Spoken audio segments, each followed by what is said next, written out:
Emerging on the frontiers of science, a pioneering breed of theoretical physicists and inspired inventors are challenging the way we think about harnessing the unseen forces of nature. Despite ridicule, lack of funding, and outright suppression, they are confronting an outmoded classical worldview and ushering in a monumental scientific revolution.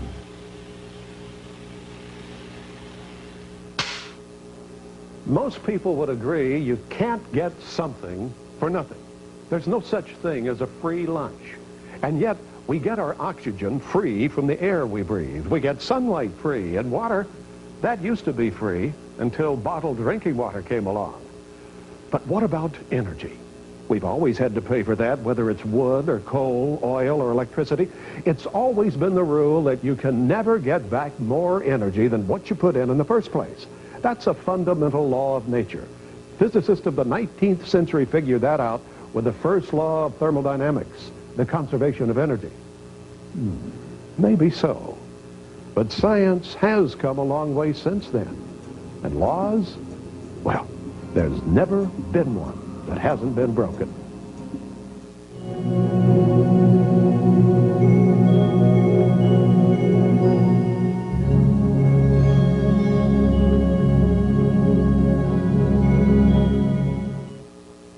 Hi, I want to welcome you guys to Better World Technology. We're going to have fun here today. I built the world's most efficient heat pump and developed it. And these are the evaporators for that heat pump right here. They're 8 feet high, 3 feet wide. And if you notice here, there's 8 of them. They go all the way across here. Now, you could have them in this type of an angle that looks a lot like a solar system, but you can also just slap them up against the side of a building, or you could put them up on top of a roof. They don't have to be facing the sun. They can be facing east, west, south, wherever you want to go. You also, a lot of people have built them into fences, and they've also built them into carports and things. But if you notice here, all this is a very thin little piece of metal. It's just about 1/4 of an inch thick, even with the little veins in it.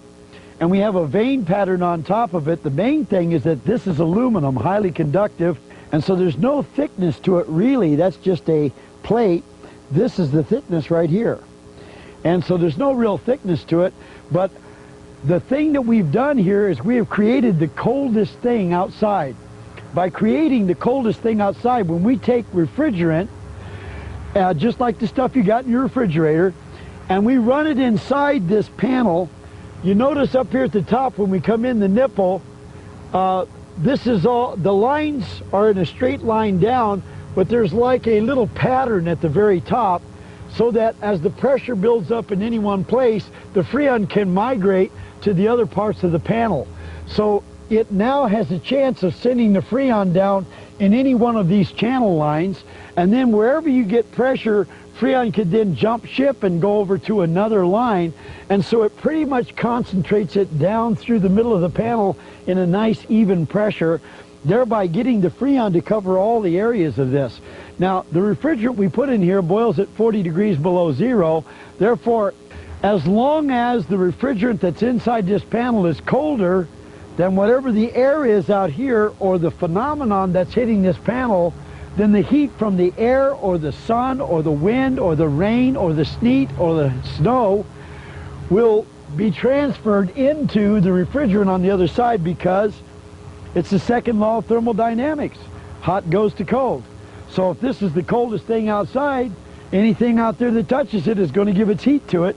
A little bit of heat goes a long way. That gas starts expanding like crazy, and as it expands, it then is drawn into the compressor, not through suction. I've got engineers and inventors that don't like to use the term suction, but through negative pressure. So as the compressor is creating this negative pressure, the gas is migrating to it.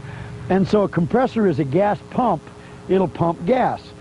And so the gas is being pumped by the compressor into the compressor, elevated in temperature.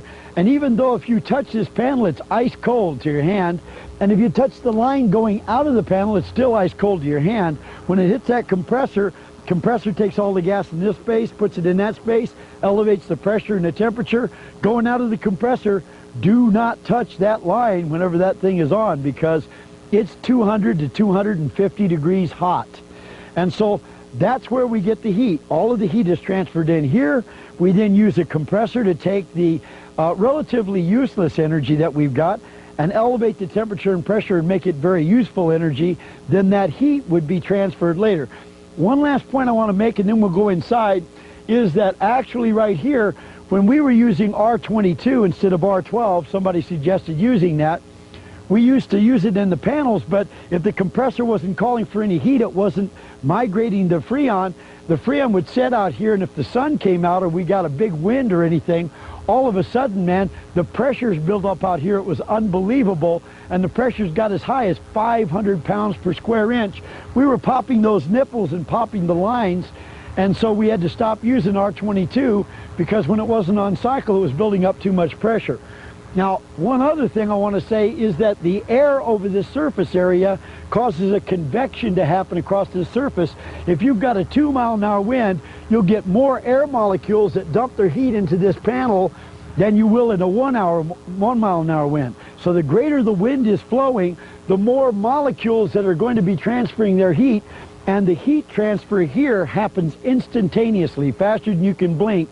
So if a molecule hits there and it's hot, it all of a sudden will let go of its heat, and so if we can get it out of there and get a new one in there, that makes it even better. We'll hear more about that as we go up to the facility up here. Okay? All right, let's do it.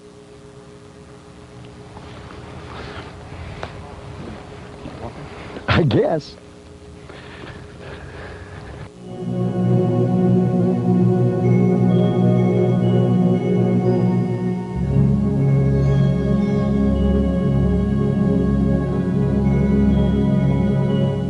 Well, then you just take that hot gas and run it into a heat exchanger. And so a heat exchanger would be a tube that has a tube running through the middle of it. And you got a hot tube where the gas comes out at maybe 200, 250 degrees, and then you got that tube running through the middle of it that's got cold water in it. Remember, hot goes to cold, and so therefore if you got the hot gas and you got the cold water running through the middle of it, where's the heat from the gas going to go? Into the cold water. And pretty soon you're not going to have cold water, you're going to have hot water. Well, that's what you want with a solar system, isn't it? Hot water? Sure. So we said, an idea is born. So we had a collector, we have a water pump or a gas pump, in our case a gas pump. We're running the gas back down, and we're elevating the temperature of the gas, and so now we can, with hot gas, make hot water. So we said, wow, that sounds like a great idea. Now, the reason why it hit us as an idea was not because we were technical, not because we were engineers, because none of us were, but because we were salesmen. And we said, man, we went down and we spent days at the malls. This is in 1974, 75, 76. This is the era. And in those days, let me tell you something, the malls were filled with energy shows. We got this big energy crisis. The Arabs are holding America at gunpoint. This is tantamount to war. We've got to do something about this. We've got to conserve energy. And so now all of a sudden energy shows hit America. And so for a marketer, it was a marketer's dream. President of the United States declares war on energy. It was a marketer's dream. But we would go through the malls, and at 9 o'clock at night or 7 o'clock at night, what does a salesman do to demonstrate a solar system? What do you do in the middle of a mall at 7 o'clock at night to demonstrate a solar system? No sun. So you know what they would do? We used to call it the moose call. It was funny. You'd be in the mall, you're walking along, and all of a sudden you would hear, bang! And then you walk a little further and you hear, bang! And you'd say, somebody's demonstrating a solar system. Now, what could they do with a solar system? Well, there's no sun or anything, but they got the glass on top of their panels, and they would be banging the glass to prove to you that no matter how hard you hit that glass, you couldn't break the glass on their solar system. And that's why their solar system was the best. Can the other guy do this to the glass on his solar system? It's the only thing you could demonstrate. So you'd hear it, bam, the moose call through the thing. And we said, boy, this would be neat. Now, if we developed the solar heat pump would have the evaporator. You can throw rocks at it all day. You can't do anything to hurt that piece of metal. I mean, what are you going to do here? I mean, throw rocks at it, do anything. You're not going to hurt it. There's no glass, there's nothing. But we don't want to bang this. Instead, we were sitting here with this thing sitting in the middle of the mall. The temperature in the mall is what? 70 degrees? This takes heat out of 40 degrees below zero. So we just sit there and make hot water for them from the energy we're taking right out of the mall. And so we're not going, bam, we're actually making hot water for them in the middle of the mall. So we're like, wow, this will be great.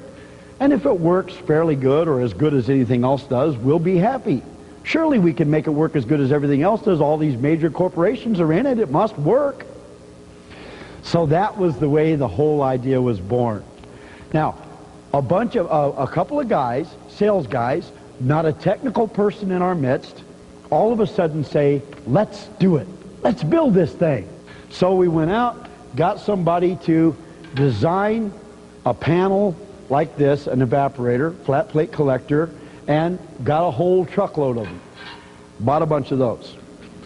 Now, we did not know how many of those things you're supposed to put for a house. We don't know. No idea. The refrigeration model that all engineers use is 1 ton of evaporator, 1 horsepower compressor, 1 ton of condenser.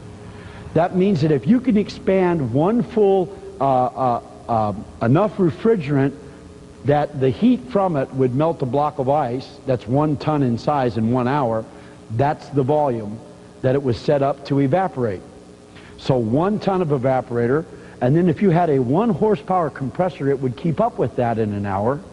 And then if you had a 1 ton condenser, enough condenser to be able to once again cool down or condense the amount of the volume of gas it would take to heat up a block of ice 1 ton in size, then you've got a refrigeration paradigm. This is it. This is the Bible.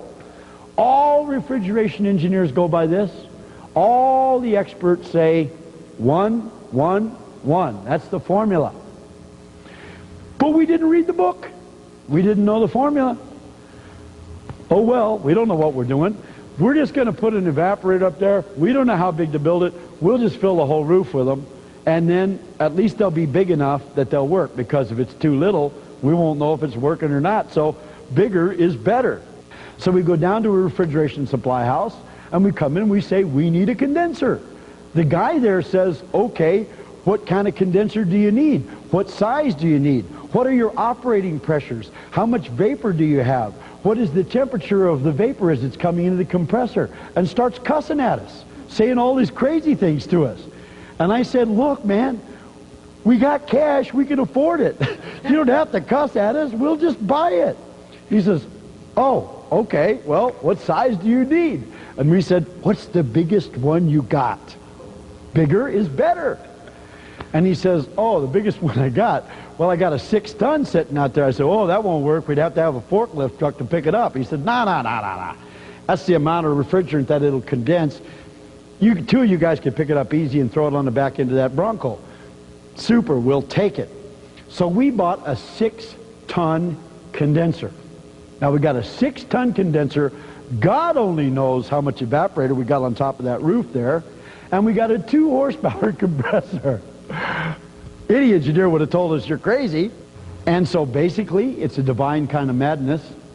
We went out and put it in, hooked it all up. Now, we got to have refrigerant. We also needed a TX valve, but I'm not going to get into that.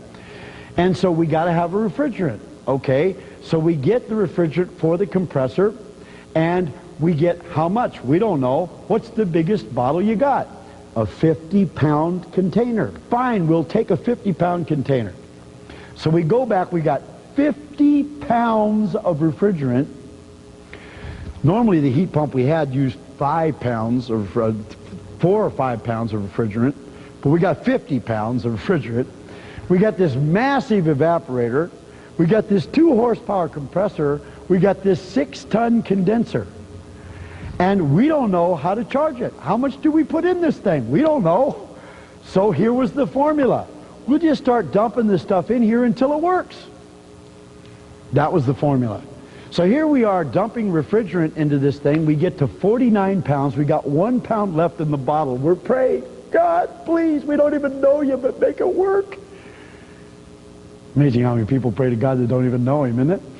And anyway, all of a sudden, this thing starts, and it's working. And finally the sun goes down, and it's nighttime, and the temperature goes to like 70, 75. Yes, yes, it's working. Yes, we're taking energy out of the air, and the sun is down. So we waited a while. It's working. Every one of us went out and grabbed every friend we had in the world. All three of them came back. And so now it's actually, anybody can put their hand there and see it's hot water.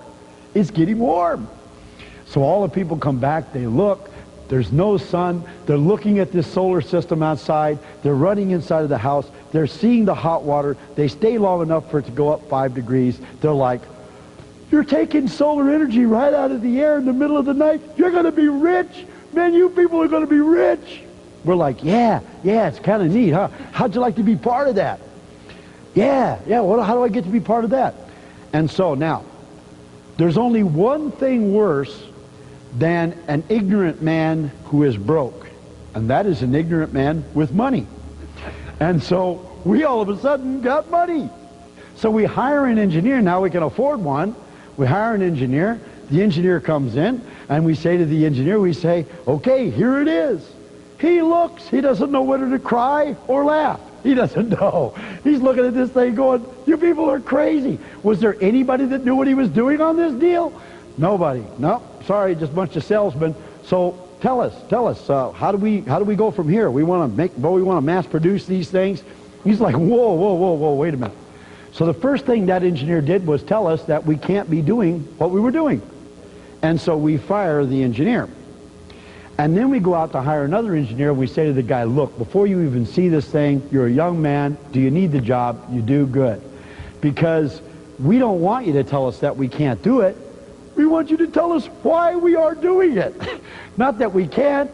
We know we can. We're making the hot water. Why are we doing it?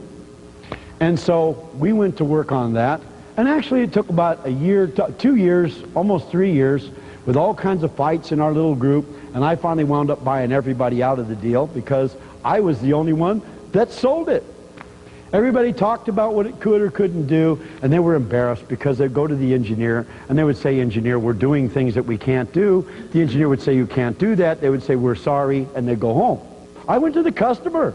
I said, hello, here's what we're doing. We are doing it. Would you like to be able to do that? Good. Here's how much it costs. Let's put one in.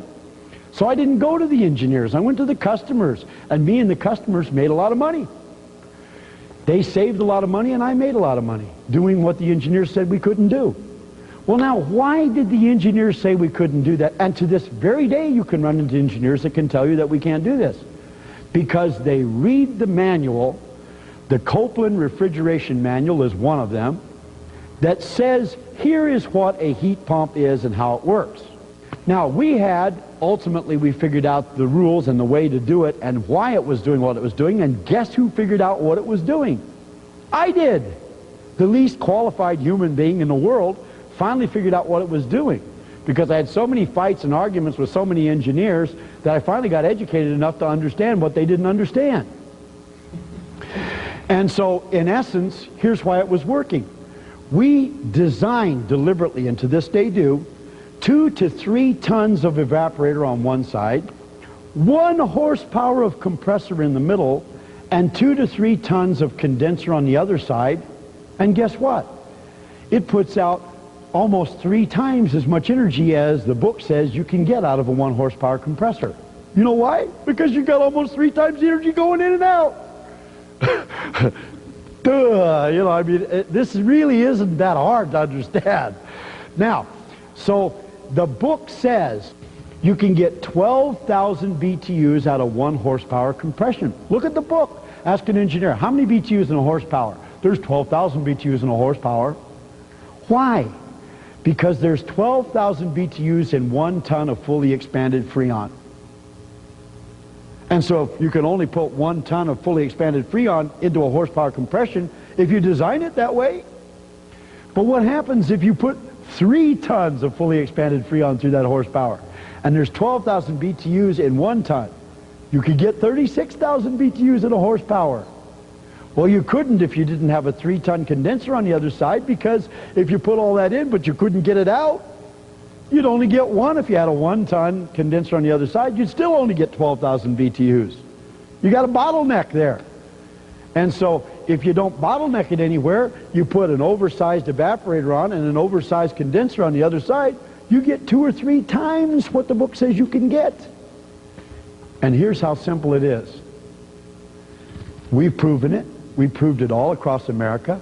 Oh, thousands and thousands of these units went in across America because I got good at selling them. You can tell me all day that I can't get 12,000 or 20,000 BTUs out of a horsepower or 30,000 BTUs out of a horsepower, but when I elevate a tank of water and I know there's 8.33 pounds in a gallon of water and a BTU is the amount of energy it takes to raise 1 pound of water 1 degree Fahrenheit, I can measure that.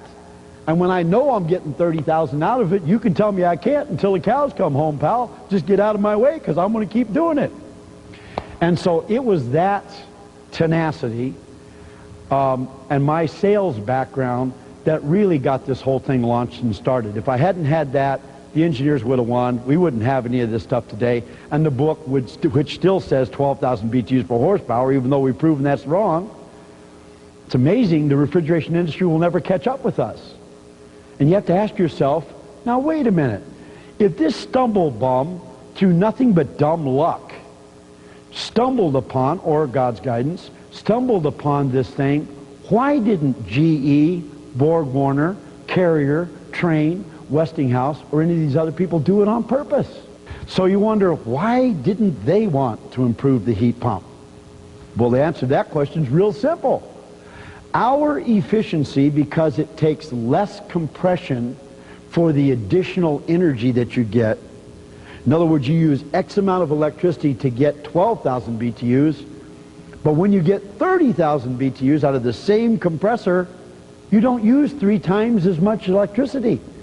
You only use 1.5 times as much, or 1.25 times as much electricity to get 3 times the energy. That's why our efficiencies are so great.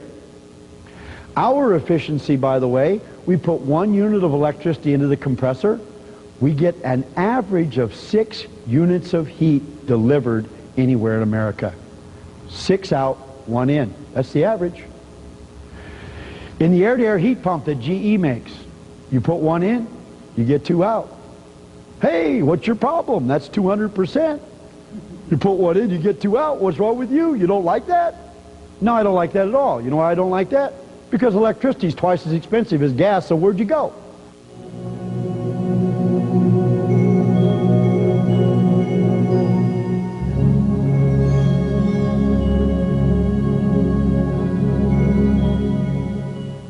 So what happened was, right over here in Philadelphia, we built a heat pump. Put the heat pump on a guy's house, right down there in Philadelphia. Cold climate, get 4 seasons. Guy down there was the best guy you could ever put a heat pump on his house. Here's the guys I sold these systems to. You know the guy who from Popular Science gets the blueprints on how to build an airplane, brings them all home and builds his own little airplane and flies it around his own property? That's the guy I was selling heat pumps to. That wasn't the technical engineering guys. These are the guys that are like, hey, you got something new, I want to find out if it works or not. Pioneers.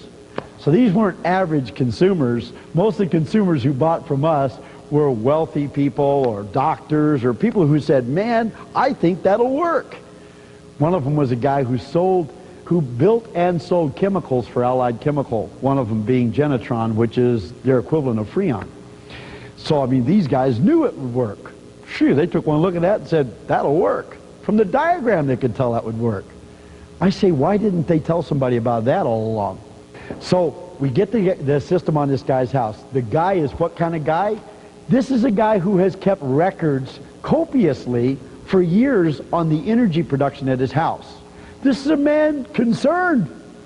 He can tell you on what day, what the degree days were, and when it rained, and when it snowed, and when it everything.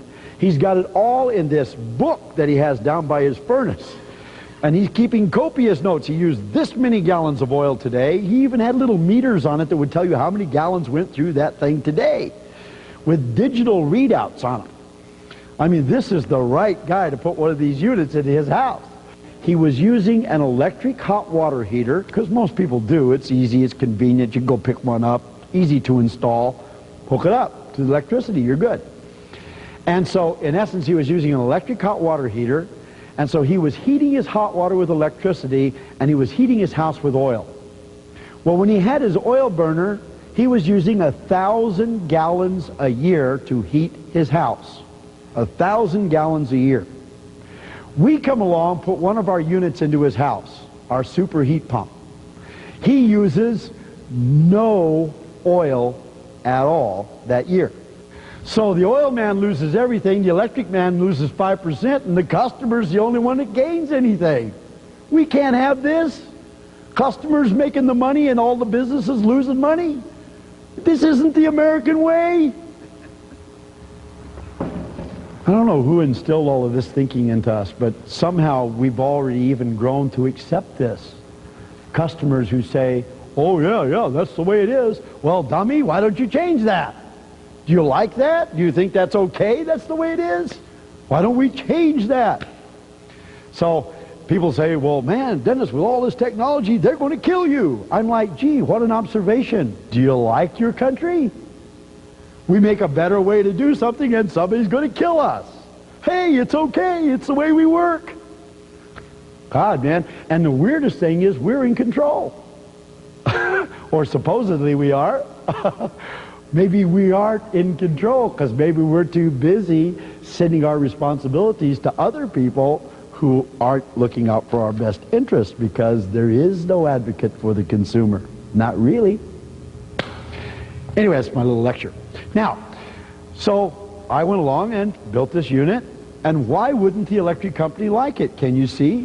Why wouldn't the oil company like it? Can you see? Why wouldn't the heat pump manufacturers like it? And why did the heat pump manufacturers make the inferior heat pump? Why do they still do it to this day? Because the electric company likes the inferior heat pump.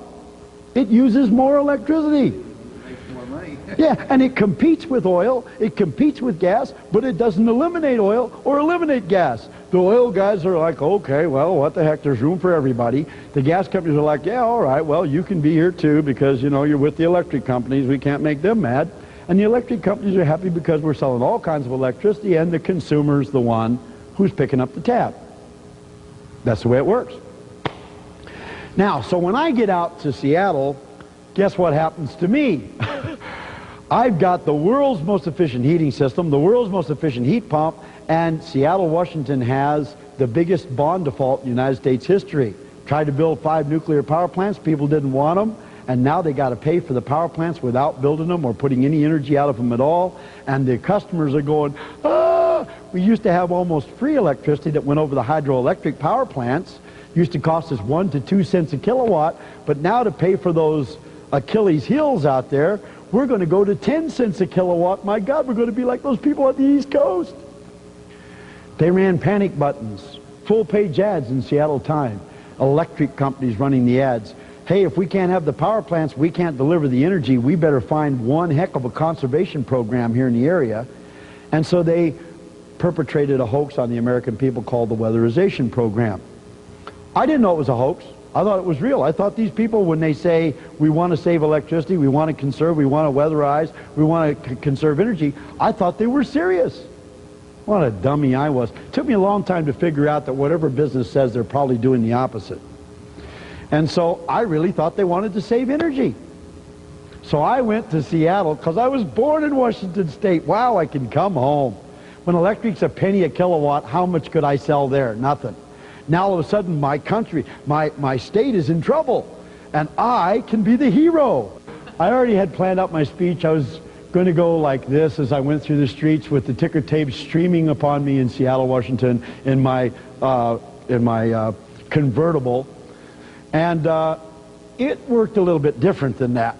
Because, see, they really wanted to build the power plants. They really wanted to scare the people into, if we don't build the power plants, we won't have the energy.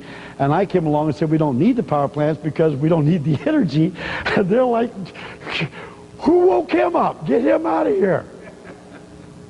See, when you're busy BSing the consumers, you really don't want nobody around telling the truth.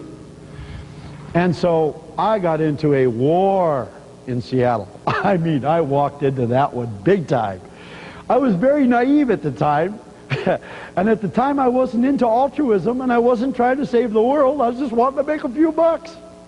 And I wanted to take my good product. I felt good about myself. I don't think I ever in my life sold anything that made me feel better about myself than selling that heat pump. Because it worked. It was great. The customer really got a break. It was wonderful. So I started, I guess, growing up a little bit and becoming maybe a little bit altruistic because I was making money, lots of money, but I was also delivering a service. I felt real good about it. At the time, I had accepted God. I had Christ as my Savior, and I loved every bit of it. It was beautiful. I was tippy-toeing through the tulips and having a wonderful time with God. And so, as long as they missed, I didn't care. It was okay. And so, trying to kill me for some reason didn't even get me mad. It didn't upset me. I said, oh yeah, well, I'm like everybody else. That's the way it works. You do something good, somebody tries to kill you. That's the way it goes. That's America. That's our way of life. And so, for some reason, it didn't bother me. And then they sabotaged my warehouse, fine. They took a girl working in shipping there, wound up ultimately killing her. That one bothered me a lot. That got me really, really, really angry. I mean, I lost it. And that's when I said, okay guys, here's where we go. You think that's going to make me scared? You think that's going to stop me? Pal, you shouldn't have done this. You made me mad. So now it is no longer about anything except you people have to go down. You guys are out of line. You're running amok. Your power has gone to your head. You become so arrogant that you have no respect for anybody. And so you got to go down. This is it. Sorry. Now, I had become worth $50 million in 18 months, to give you an idea how crazy I was getting. $50 million make you real crazy. So my personal net worth was $50 million. And I was starting to think, boy, there was a lot of stuff I could do. And the customers loved it. And by the way, the customers backed the Attorney General down. The customers stood for me in Seattle. We stood with them. And if you want to read that story, it's in a little green book I wrote called The Alternative. We can give you a copy of that. Read that story. It's worth reading. Tell you a lot about your country and what goes on in America as you tiptoe through the tulips with me. Let me take you through the experiences that I've had, and you can experience them yourself. Also, lots of documentation, because I think I really need to tell you, to give you documents to support all of the claims that I make. Anyway, so you'll see it with your own eyes. I vowed that I would come up with a way to give the electric companies a competitor so that every person in America could have the option of either dealing with those criminals or doing something else to get all of their power. That's all. Simple vow. I had no idea how to do it. And you know why I did it? Because I was mad. That's why I did it. I had no idea how to do it. But I had money. I wasn't mad. I wasn't afraid of anybody. And I figured there must be somebody that knows how to do this. Now, we didn't care if it cost money. Understand that. We just wanted the customer to have an option of supplying their own power or getting the power from the central grid system. That's all. So that's what we did. This was in 1985. Anyway, I didn't know how to do it. So I hired a team of researchers, got them into the facility and said, okay, your first job is tell me how they make electricity. I have no idea how you make electricity. So here I am going to complete a thing to oppose the electric companies, and I don't even know how they make electricity. Give you an idea how set up this whole thing was. And they first explained to me how to make electricity. Now I'll tell you real quickly how they make electricity in case you don't know. They take a boiler, they put water in it. They then put heat into it to 1,000 or 1,200 degrees. I mean, it is real hot in there. So they got the boiler, the water is coming out, steam, high pressure steam. It hits the blades of a turbine. As it hits the blades of the turbine, they push against the blades of a turbine just like blowing on a pinwheel, or water coming across a paddle wheel. Paddle wheel turns, doesn't it? And as the shaft, the blades of the shaft turn, they cause the shaft to rotate. So it's a closed loop, and it's got to be steam through the thing, make the power, and on the other side condense the water to work. Now, so I said, okay, well, this is good, but I think we could do that too. How efficient is it? They said they put 3 units of heat over here in the steam boiler, So 3 BTUs of heat. They run through and they get 1 BTU of electrical energy. So they convert 1 of the 3 to mechanical energy, electricity. And then the other 2, they either lose through friction and heat losses in the turbine, but 50% of it, 1.5 of them, get thrown away to the ocean in the condenser. What? What? They're putting the heat in over here and they're throwing 50% of it away in the ocean? Why are they doing that? They have to. It's a closed loop. If they don't have a condenser, it won't run. Oh, okay. Will we have to do that too? Of course we will. It's the only way you can do it. You can't do it any other way. If you believe that, by the way, come to the meeting next weekend. Anyway, so that's the way they think, because that's what the book says and that's what the science says. And just like, the refrigeration paradigm, we control everybody by making them think these things. Anyway, and it is kind of true in a way. Now, so I said, okay, well, how do we do that? How can we make electricity? I got the most efficient heating system in the world. I can make 250 degrees. And they said, well, what are you going to do to water at 250 degrees? Boiling point is 212. How much pressure are you going to get? The water becomes steam. Is it going to push against the wheel and turn the turbine? No. You got to have 1,000 degrees, 1,200 degrees. You got to get some high-headed pressure to push against that wheel. I said, well, how do we take my heat pump and make it get 1,000 degrees? So we started working on that. I mean, the problem with our heat pump is we got a compressor in there. The compressor will only operate at a certain temperature, then you break the compressor. So you can't get that hot with that compressor without breaking it. The other thing is, as you're going against it and you're pushing, that motor will only push against so much pressure. You go above that pressure, cook the motor, that's it, you're done. Compressor's over with. So I'm like, well, God, how can we get the pressure and the heat? Because if we get the heat, we got to have the pressure. How do we do it? So we started trying to reinvent compressors and stuff. Oh, it was a big mess.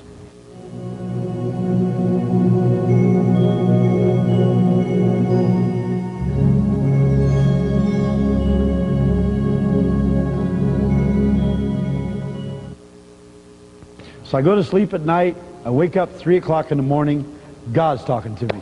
What does he say when God talks to you anyway? He says, son, wake up, go get a pen, because you're a dummy, and if you don't get a pen and you don't write this down, you'll forget it, because my God knows me. And then he says, I just got to share something with you, Dennis. You really are stupid. God is a nice guy, but, he knows me pretty well. And so he says, I don't think if I gave you all the time in the world, you'd ever figure this out. So why don't I just tell you how to do it? And so, am I kind of giving you the message that this was some sort of brilliant revelation that came to me? No. This was where God was clearly who he was, and I was clearly the dummy that I am, and he was the educator teaching the otherwise unteachable. And so now God is imparting this wisdom to me. It's not mine. And he says, okay, now listen to me. You're this big heat pump guy, into refrigerants, into things that boil at low temperatures. Man, I figured you'd figure it out, but you still haven't figured it out, so I'm just going to tell you. Why are you frantically running around trying to get 1,000 degrees so that you can do all of this stuff to water to make electricity? Yeah, water boils at 212. But what temperature do all those refrigerants that you're playing with boil at? So why don't you take one of the refrigerants that boils at 100 degrees below zero, stick it in that boiler over there, and use your 250 degree heat source that you take from sun, wind, rain, snow, sleet, and hail more efficiently than anything on the planet, and heat it up. And if you're putting 250 degrees above zero on something that boils at 100 below, is it going to become a gas? Well, yes, Lord. Is it going to become a high pressure gas? I imagine it will. Reason why water becomes so high pressure is it's 1,000 and it boils at 212. Well, isn't something that boils at 212 that's in the presence of 1,000, isn't something that boils at 100 below in the presence of 250 above, isn't that going to get just as excited? I'm like, oh, no wonder you said I was stupid. I really am.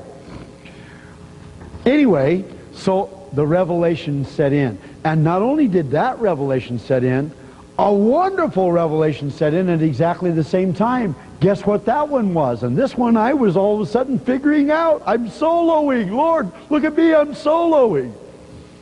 What I figure out? I figured out that, hey, if I put 3 units of energy into the boiler, and I get that gas excited, and that gas turns the turbine, and I can convert one of them to electricity and throw 2 of them away to get them back, and then all of a sudden it hit me. I said, Lord, will that refrigerant condense? He's like, God, what have you been doing with those refrigerants all this time? Making hot water, condensing them. Right, Lord, right. Stupid question, Lord, sorry. And so it will condense. And so if I can throw 2 of them away and get one of them converted to electricity, and every time I put 3 in, remember how efficient the heat pump is? I use 1 unit of electricity, mechanical energy in the compressor. I get 6 units of heat in the boiler on the average. If I put 6 in, what is 1/3 of 6? 2. That means I get 2 units of heat. Why can't I put 1 of those units of electricity back in the compressor, take 6 more units of heat from the environment, throw 6 more in, and 1/3 of 6 is 2. 1 of them back into the compressor, and 1/3 of 6 is 2.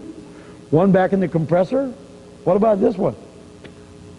Hey, this is a benefit. Folks, I wasn't looking for it. I'm like, Lord, show me how I, in some practical manner, can deliver people energy in opposition to the other alternative they got, the grid system. I don't care if they pay for the electricity. I wasn't looking for free electricity, but that one hit me like a ton of bricks. I said, Lord, that's a bonus. That's free. Yeah, that's right. Now we're going to build a unit, and we're going to work together, and we got brilliant guys. The only dummy on the team's me, and I'm learning stuff, and so I'm getting smarter and smarter as time goes by, because, you know, these guys I'm bumping shoulders with the brilliant guys. So I'm starting to learn things, and if you see that and you think that I know anything, it's because I bump shoulders with very brilliant people. If you bump shoulders with them, you'd know something too. And so that's my claim to anything, is that I've been next to such wonderful people. I went back and I talked to the man who built the modern day submarine, the hull design. This guy's a genius. He said to me, he said, Dennis, let me explain to you what the Carnot cycle is. Sadie Carnot came up with a formula for converting heat energy to mechanical energy. It says T1 minus T2 over T1. If you work that formula, you will determine how much electricity you can make. I said, oh, okay. What's that mean in English? He says, temperature number 1, your high temperature, which in this case would be 200 degrees, or in our case 70, minus T2, your low temperature. Well, if you're using ground temperature or water coming through the ground, it's 55 degrees. So if you subtract those two and you divide it by the high temperature, you'll get a percentage. That's the percent that can get converted to electricity. The electric company at 1,000 to 55 has 1/3 of it gets converted to electricity. On the angle you're at, 250 to 55, you'd be lucky if you get about 24% converted. 23% maybe. Well, my average is 6. He says, right, what does average mean? Well, he says, doesn't average mean half the time you're above that, half the time you're under that? So that means, Dennis, when you're under 6, you're in trouble. When you're above 6, you're fine. So he says, you only got a system that half the time can make free electricity. I was upset. I didn't want to have a system that half the time could make free electricity. I had become used to the idea that we're, by gosh, going to make free electricity. And so he says, oh, it's far worse than this. It's even worse than this. Now, by the way, what I'm saying right now is what all the engineers say that they think I'm saying whenever they hear me saying things, and these are the reasons why they think I can't do this, and I agree. Because of these reasons, I couldn't do it. They're right. Absolutely right. The other half of the problem was, remember, how long did we make electricity right here? Not very long. Because we had to have not a tank to hold the gas, but a condenser to condense it back down and send it back in again. Well, in order to have a condenser, you'd have to have a large volume of water, wouldn't you? Pulling all the heat off. That's why the electric company's down close to the ocean. Well, I would have to have a lake of water to be able to cool down all of this to keep that making electricity all the time. And so here's the other problem, Dennis, he says to me, he says, you can only do it half the time if somebody has a lake on their property. How many people have a lake on their property? Youch! So now I'm down to where half the time I can make free electricity if you have a lake on your property. Do you see how my market in America is kind of shrinking a little bit here? And he says to me, he says, I see the look on your face. He says, look, I worked for the Department of Defense. Remember that? I said, yes. He said, well, while I was working for the Department of Defense, guess what I built? I said, all kinds of things from what I understand from your son. He said, yes. But he said one thing was, I developed the world's most efficient engine. He said when they did that, they did it because it was a great idea. But then they built a working model, and guess what happened? They tried and tried and tried and tried to break it, but they couldn't break it. And somebody somewhere thought that wasn't a very good idea to have an engine that you couldn't break, probably General Motors. And so guess what they did? They scrapped the project. Sort of warms the cockles of your tax-paying heart, doesn't it? And so they scrapped the project. Threw $30 billion away. We can't have engines that you can't break. He says, Dennis, I no longer work for the Department of Defense. All the patents are in my name. Would you like to build that engine? Just to answer one question, does it have the Carnot problem? No, it doesn't. Why do you think I'm here? Okay, so anyway, the guy said 2 million, and he said 2 years. I said, okay, if I can raise more, then we can do it faster, yes. Now, so, I went to California to try to raise $2 million, broke. I was picking up a little money, but kind of broke. But I had the world's greatest heat pump, so I started selling the heat pump and instructions on how to build the heat pump and that technology to raise capital to build the free electricity machine. Working great. But to do it, I had to set up a research facility, which is the tradition we're carrying on now. And I had to have heat pumps there that work, because you're not going to buy plans on a heat pump if you can't test the dumb thing. I had a heat pump in a walk-in freezer. We cranked the temperature down to 20 degrees below zero in dead airspace.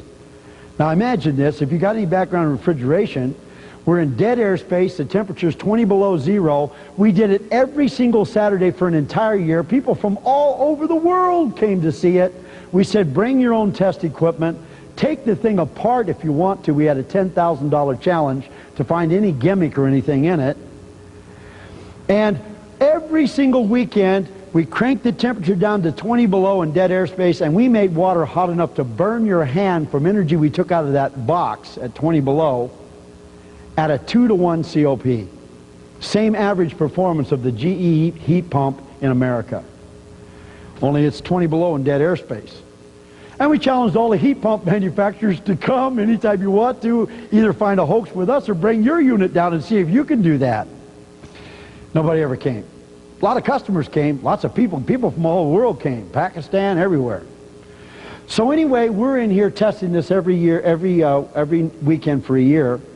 And a man came to the show one day, and what a guy this was. Now we're trying to build this thing. It's going to take 2 years and $2 million, and I'm raising capital selling heat pump things to get the money.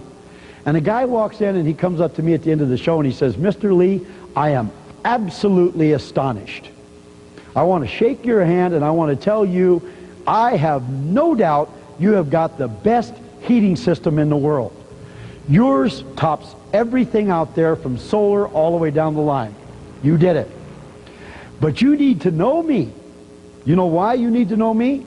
Because I have built the world's most efficient heat engine, and you have got the world's most efficient heat source. This man's name was Dr. Fisher, and he indeed had already developed and invented an engine similar to the one we were going to spend $2 million building, except for one thing: he already had a working model. Wow.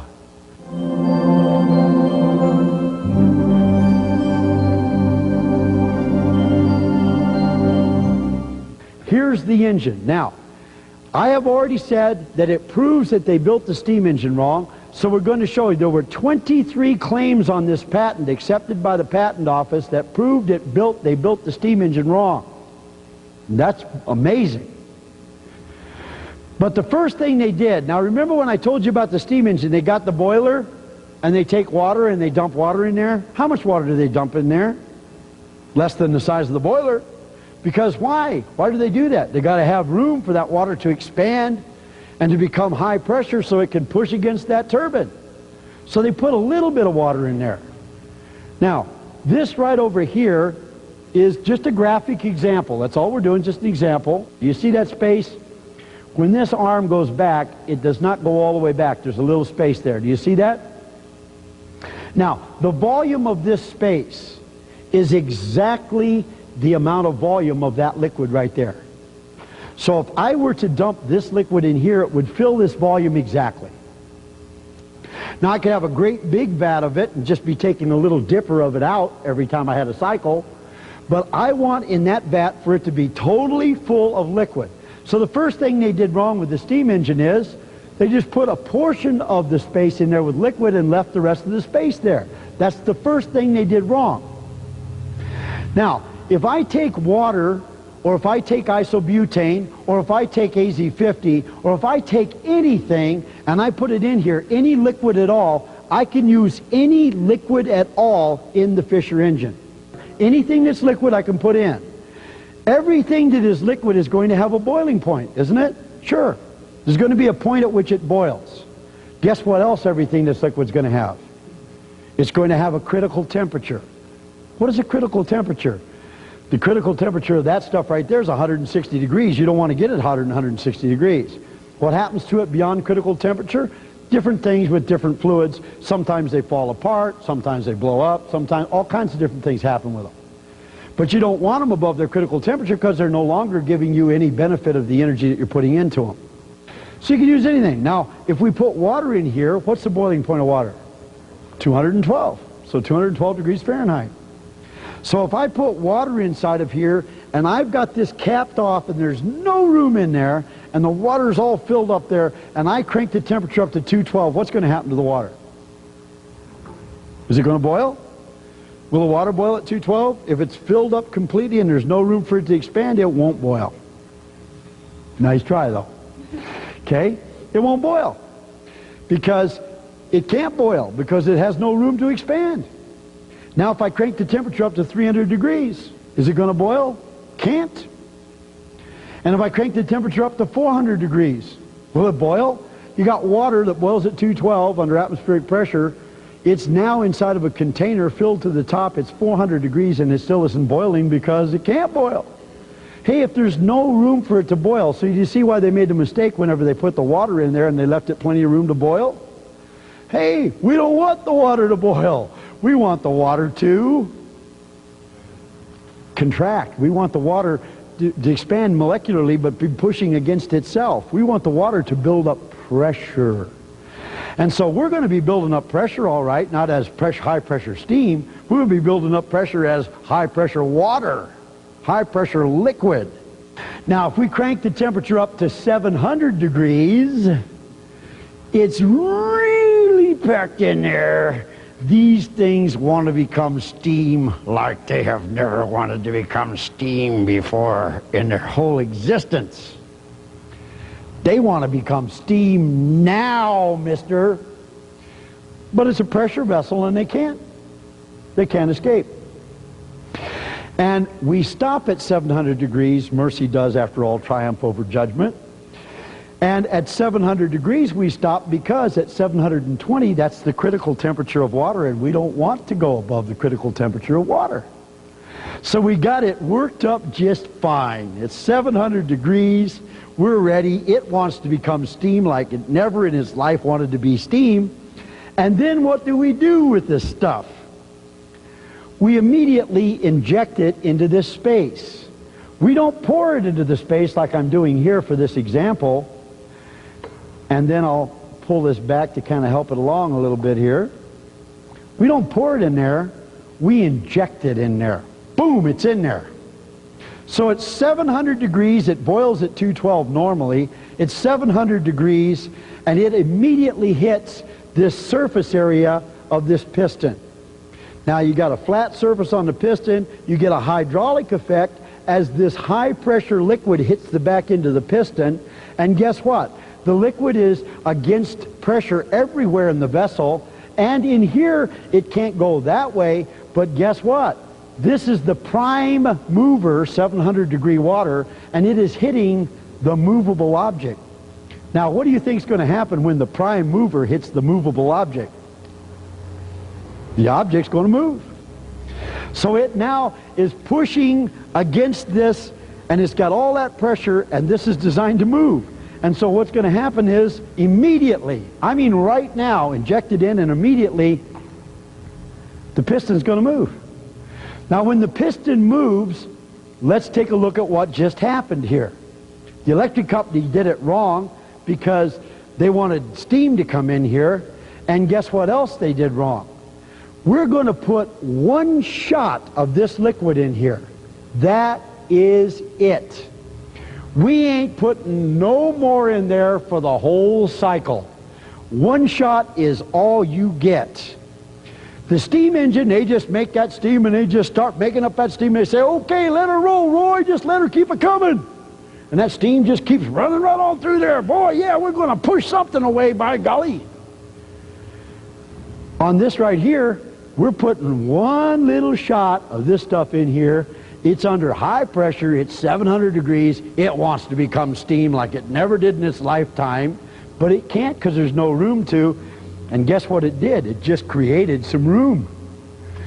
There's that much liquid there, see all that extra space there? Now, for the first time, doesn't it have room to expand and become steam? Yeah, it created the room when it went boom. Now there's room. And now that it created the room, it can expand, and it wants to expand, so what's going to happen? This is going to become steam now. Instantaneously, steam. Now when it goes from 700 degrees into steam, this is steam like you never saw steam before in your life, because they wrote the book wrong. If they'd have done this right, you could have had this kind of steam all along. But this steam is right now steam. It is a steam explosion. This stuff explodes into steam. Now when it explodes into steam, I'm saying this as in there's some major kind of power going on here. And as it explodes into steam, what is it going to do? It's going to start expanding as steam. We call this steam Fisher steam. You know why? There's no other steam like it. The molecules are the size of grapefruits here. Just wrap your brain around something that's been held back and all of a sudden is released. And you see the vision of what I'm talking about. As these molecules now, the size of grapefruits, are starting to roll down this piston, this cylinder, they're pushing against the blades of the piston. They're saying, man, let me out of here. It's kind of like shouting fire at a theater. And I mean, all these things are like, yes, freedom, liberation. They want to see how fast they can get to the end of this thing. Okay? And as they push their way out of this thing and continue to expand, do you notice something interesting happening here? You've only got the same amount of liquid, and so isn't the space getting bigger as it pushes against the wheel? And we're getting work over here, we're getting friction and heat losses, but as it's pushing against this, maybe causing work on a flywheel or something, as it's doing it, it is expanding the volume. So the more it expands as steam, the bigger the volume becomes. As the volume is getting bigger, is the amount of liquid in there getting any greater? No, one shot.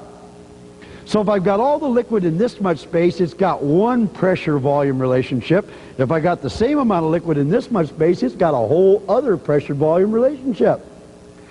PV equals nRT is the technical definition of what I'm talking about. Pressure times volume equals power. As the volume increases, what happens to the pressure? It decreases. Remember, whenever we take our heat pump and we take this volume of gas and shove it into this small space, the pressure increases. Smaller volume, bigger pressure. So it's the opposite way, the other way around. Bigger volume, Lower pressure. Well, guess what? The lower the pressure goes, then the lower the boiling point gets. So as the pressure is decreasing, as this is continuing to push, we're lowering the heat because we're translating heat energy into work. We're getting work out of the heat, so it's cooling down, getting cooler. It's also losing heat to the atmosphere, heat losses, and it's losing heat to friction. So as it's cooling down, it's still getting more and more volume. The pressure is lowering, so the pressure's lower, the volume's greater, the temperature's lower. What's happening here? Have you ever heard the phrase, he just ran out of steam? That's what's happening here. This is pushing across this, and it is running out of steam. It's cooling down. It's increasing in volume, lowering in pressure, and guess what? When you lower low enough in pressure, the whole boiling point changes. Hey, it's 212 out here. That's the boiling point because we're at only 14.5 atmosphere pressure. So as the pressure lowers, the boiling point lowers, and guess what? It's cooler than its boiling point, and anytime anything is cooler than its boiling point, what happens to it? Becomes a liquid. It condenses. And so if it condenses, it then falls out the bottom as a liquid. Now if it falls out the bottom as a liquid, why do we need a condenser to turn it back into a liquid? We don't. And so if we don't need a condenser to turn it back into a liquid, do we have to throw 50% of all the energy away to get it back to a liquid again? No. Now, here's a test for you. It's common sense. I don't know why the scientists can't figure it out, but it's common sense. Let's see if you can get it. If you don't throw 50% of the energy you put in away to turn it back into a liquid, won't it be at least 50% efficient? You're putting all the energy you didn't throw away right back into the next cycle. Ready to go on the next cycle. So you see, that engine would operate in a closed loop with no condenser. Now that was exciting because I then could make electricity anywhere using the heat that I could take out of snow in the middle of the night. I could make electricity, and I could do it more efficient than the electric company, and I could do it with no exhaust and no noise at all. And so one of my little heat pumps, one little horsepower of heat pump connected to one of these little engines over here at a total cost of about $2,500 cost to build and install it, could supply 100% of all the heat, hot water, and electricity for an average home all year long for free from energy it took out of the air. $2,500. Whew, wait a minute. Now, when the realization of all this started stinking into me, I started realizing why God had taken me out there to challenge them people in Seattle, and what had happened for him to be prodding me with that big horn all the way through all of this stuff to get me to the point that I was at right now. He knew I was too stupid and too stubborn to quit. My one claim to fame, by the way. And so now I had the wherewithal. I mean, they had just deposited the technology into our hands, and I could see why Victor said the two of us have become the most dangerous people in the world. Well, no good deed will go unpunished. I sat there thinking, boy, we can just save the world again, ticker tape parade, but this time I started going like a dog that's been hit a few times too many. Because I knew there wasn't going to be no ticker tape parade. I knew that I wasn't going to go through the streets in California, a hero's welcome. My God, you've solved all the environmental problems. Why do you need to have any fossil fuels?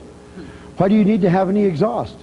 Why do you need to have any of the pollution problems at all? We can power anything with mechanical energy, electrical energy, heat, resistance. What can't you make with electricity?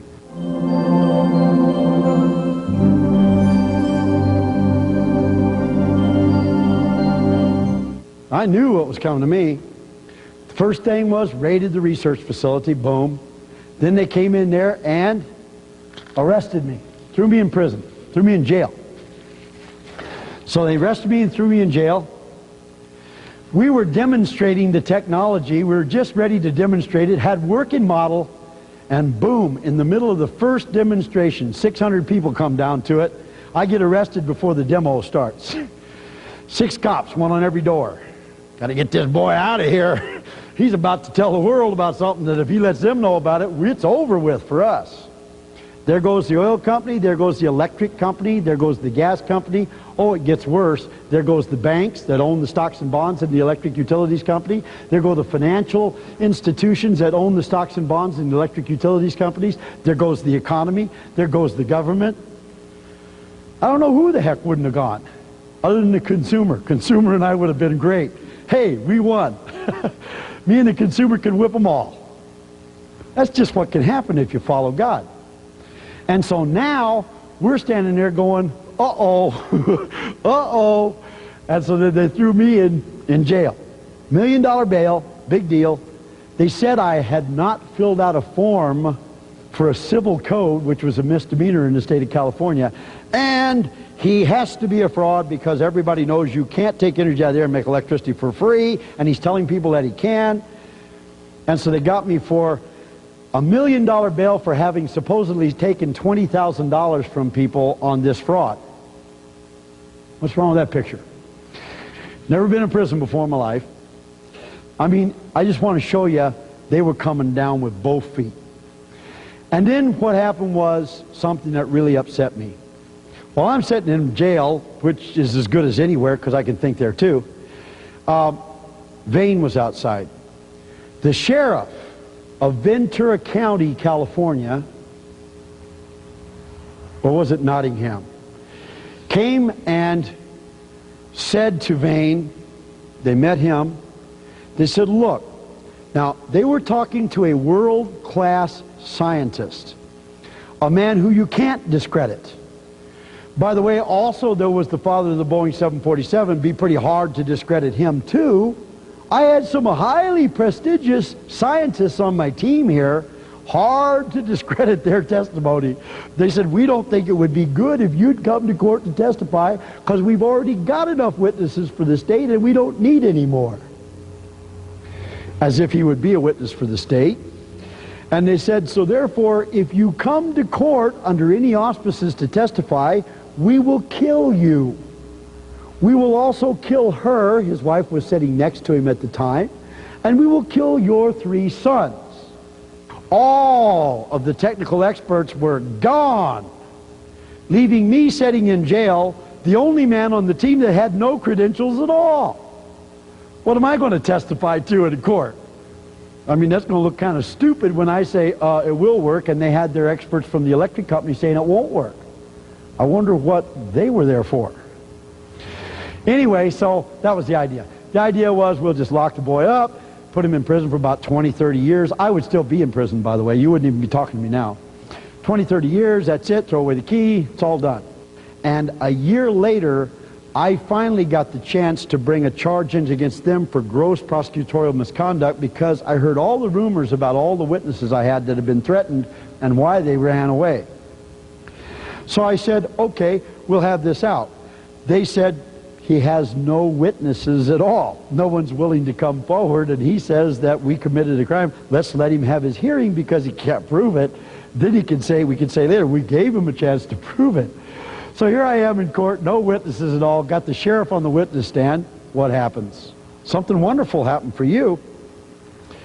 This man who ran away, living in Europe for an entire year, trying to deal with himself. God. My friend is in prison. He'll be in prison for life. The world loses all the technology and looks like the big boys who screwed me all my life have just won again. Oh well, this time I'm for sure not ever going to pick up anything that has to do with inventing, and this time I'm not even answering the phone. Comes back and he finds out that I'm not in prison. He doesn't have to deal with himself because what the heck, he's in prison. What can I do now? He finds out I've got them on the witness stand on charges against them for gross prosecutorial misconduct. I got the enemy on the witness stand defending himself. He walks into his house, takes his hat off his head, slaps it down on the ground and says, I don't care. Honey, if they kill us, they kill us. I'm really sorry, sweetheart. Run wherever you got to run. I'm going to court. Boom! He comes to court voluntarily. Walks into court, and here's what he was saying. Hey, here I am. If he's guilty of doing something, I'm more guilty than him because I built the machines he's talking about. And by the way, the guy over there on the witness stand who said he'd kill me if I walked into court, you want to shoot me here, sir? Take me out back and shoot me. I'm tired of running. I'm tired of trying to live with myself. Oh, don't you know? People were scurrying. This was big news in that area. Not news that hit the news, because that never hit the news. I'm probably the most notorious criminal in America that never ever hit a newspaper. $1 million bail, and it didn't even make the newspaper. Imagine that one. Anyway, here I am in here, and he comes. I'm like, God, I love you, man. I love you, man. I love you. I always will love you. Here he is. He's doing it. He's got the courage. He's coming forward. I had 22 witnesses been threatened. None of them came forward. Here he is, first man in. And so now he says, I'm here. We put him on a witness stand. You can get a copy of all this court record. You can get a copy of this court record. Everything I say is documented. And this man walks into this thing, and he's on the witness stand. It takes us an entire day, voir dire, just to lay his credentials out. What did you do in your life? Whole day. At the end of a day of laying this guy's credentials out, the judge is like going, oh God, if this guy says anything favorable, we've had it. Oh, he says something favorable, all right. He says Mr. Lee can indeed take energy out of the air and run a system that makes electricity at absolutely no operating cost at all.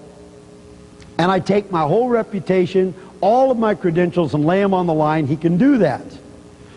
And by the way, I was threatened not to come to court, not to testify. And so this is all court record. Then what happens? So many people in that area got so inspired because this man had the courage to come forward. They came forward. I trooped 22 witnesses in on the witness stand.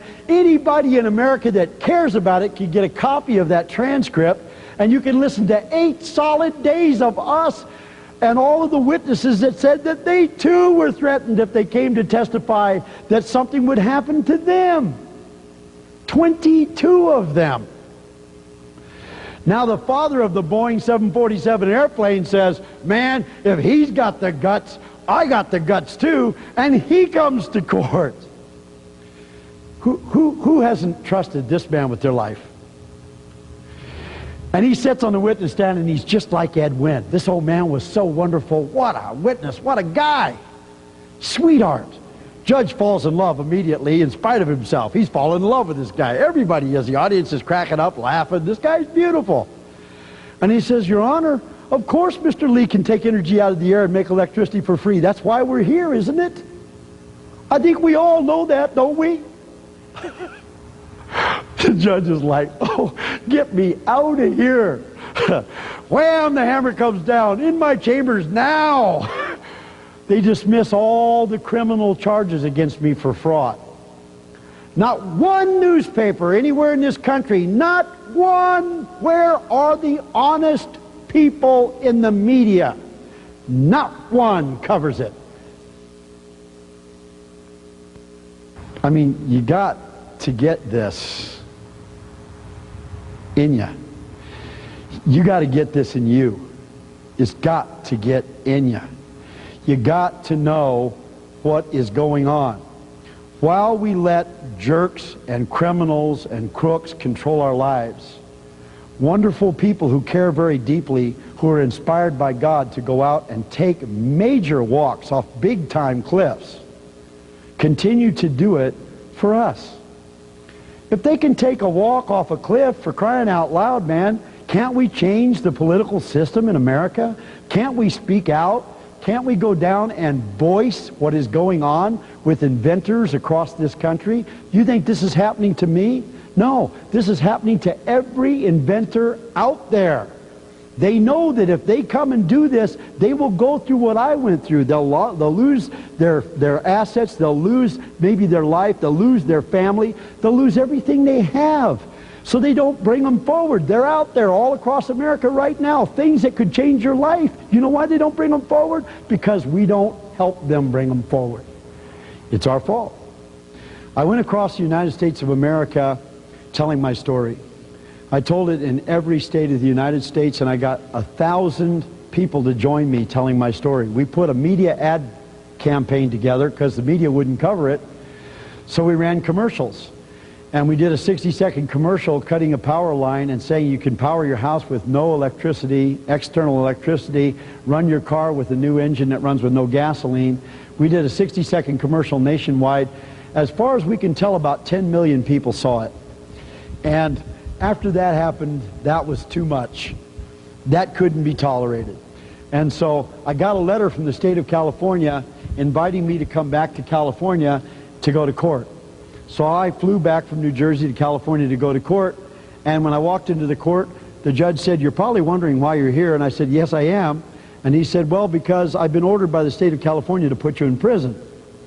And I said, "Well, that's really interesting. You're putting me in prison, but I've never been convicted of the crime. How do I go to prison without a trial and without being convicted?" And I said, "You can't do that, can you?" And he said, "Well," he says, "I've been ordered by the state of California to put you in prison, so that's where you're going, but sounds like you got a hell of a case for appeal."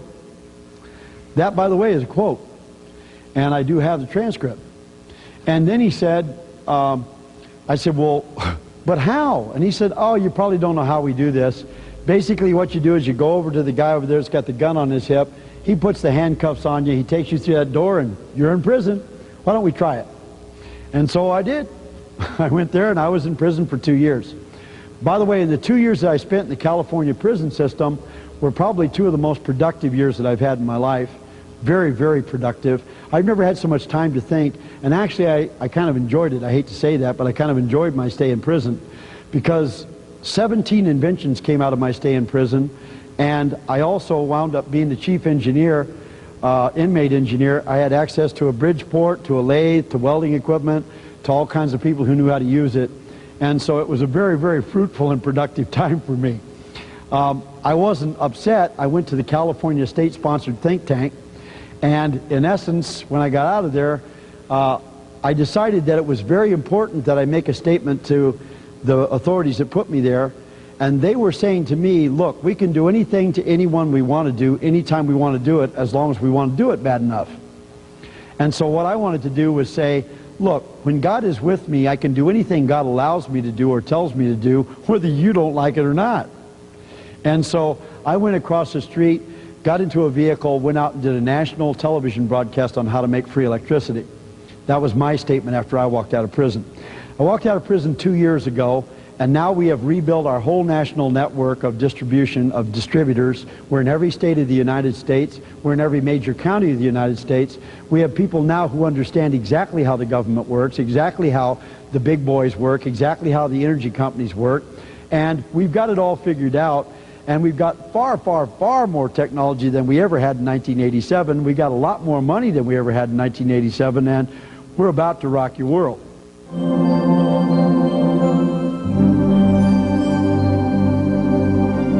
This right here is a concept.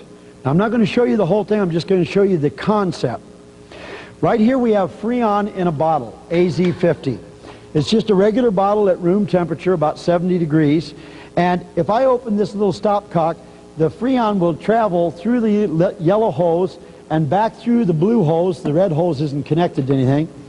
And it will go back in the inside of this. And if I push down on this lever right here, the Freon will go through this tube, and it will go into this chamber in the bottom, which is a large-sized pneumatic chamber. Now, this is a hydraulic concept. Right here, we have a reservoir, a hydraulic reservoir. Hydraulic oil comes through this tube right here when I have it open, and it goes and drains down and fills this chamber right here. This is a hydraulic cylinder. So on the top we have a hydraulic cylinder. On the bottom we have a gas or pneumatic cylinder. As the gas expands out of this tank, it pushes against the bottom cylinder, and as the bottom cylinder comes up, it also has an arm on the top cylinder, and so as the bottom cylinder comes up, it's pushing against this hydraulic fluid on the top cylinder. So if I have gas coming out of this cylinder at 100 pounds per square inch, and by the way, at our temperature now, it should be about 120, 125 psi. But if it comes out of here at 120, 125, let's say 100 psi, it comes out of here and it goes into the bottom. It's going to push against this bigger cylinder at 100 psi. Now the big fat cylinder is 15 times as big as the little skinny cylinder on the top. So if it pushes against here at 100 psi and this one's 15 times as big as the little one, guess what pressure it's going to push on the little one at? 15 times 100 is 1500 psi. So by merely releasing gas out of a bottle here, Freon gas out of a bottle, who would have ever thought you could do anything with that? We could be making 1500 to 2000 psi hydraulic fluid over here. And then of course we'll talk about what we're going to do, but first I got to make that for you. Now as it comes out of here, I'll close this off. That means the hydraulic fluid can't get back here. It could come through over here and we could open that. If we did, then it would go back out to the hydraulic reservoir. But we're going to close this one too, and we got a gauge over here. So now we've trapped the hydraulic fluid in here. So when I open this up, if I push down on this, then what happens is as the gas expands into here, this pressure gauge should go to somewhere around 2,000 pounds per square inch. That means that we're able to take Freon out of a bottle and make 2,000 psi hydraulic fluid. And by the way, with 2,000 psi hydraulic fluid, you can run motors. Can you imagine running a motor from just expanding the gas out of a Freon bottle at room temperature? Kind of hard to imagine. All right, now, we ready to do this? Then we'll just go ahead and do it. Let me open this up. You'll see the gauge jump over here because it's got the pressure on it. And then we're just going to expand it into the bottom, and you should watch this one go up. See it? About 2100, 2200 psi. So we have made 2,000 pounds per square inch hydraulic fluid just allowing the gas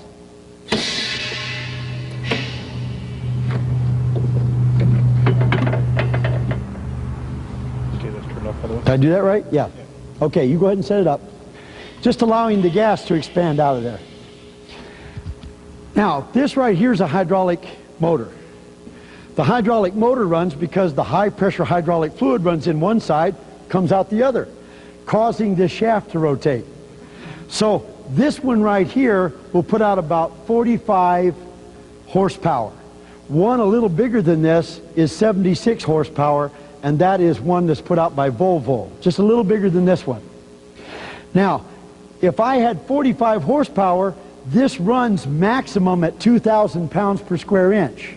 So can you imagine being able to put 45 horsepower out of this from Freon that I'm expanding out of a bottle at room temperature? The pressure's there, 100 psi, 150 psi. And then I could drive this. Can you imagine then if I took one of these engines, one of these motors, and put it down on the wheel, the left wheel of your car? Then put another one up here on the front wheel of your car, front left. Put one over here on front right on your car, this wheel, and put one on the back wheel of your car.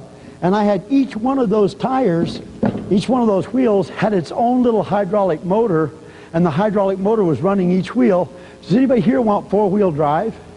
Now, the amount of power that we've got on Freon expanding out of a little Freon bottle directly into here, we're going to run it back in again, but this time we're going to run it over to this apparatus.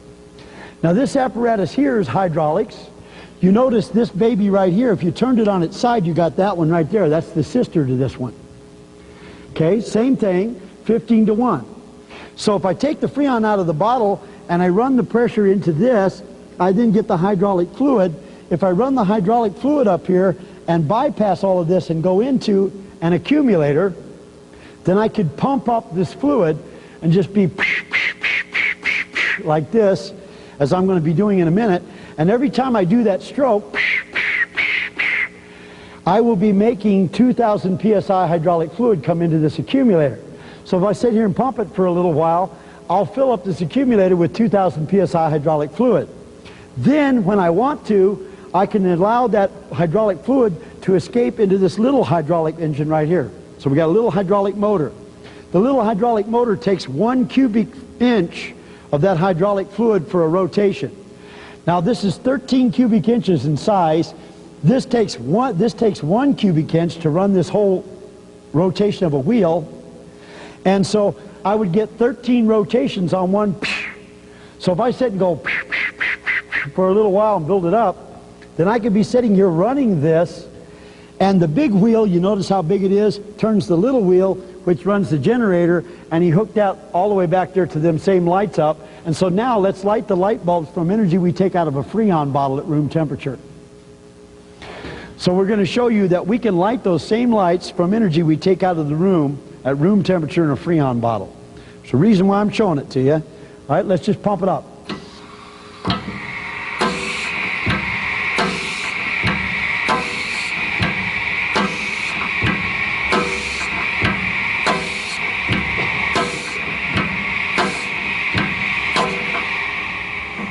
Okay, now we pumped it up, so we now have 2,000 pound Freon hydraulic fluid in here.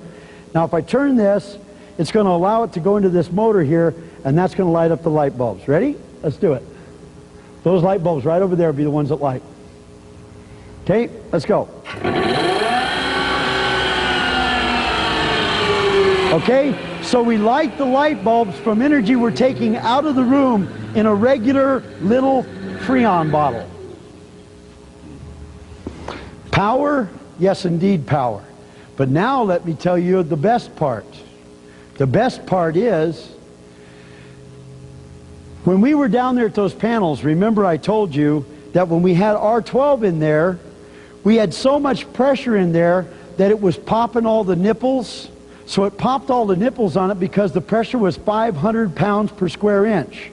Now we can control all of that easy enough, but that means that we can get 500 psi out of R22 in there, more with our AZ50, but 500 psi.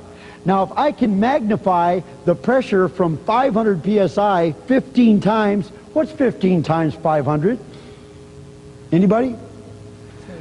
7,500. That means I could get not 2,000 psi, I could get 7,500 pounds per square inch by just moving the refrigerant into those panels. And how do we get the energy transfer?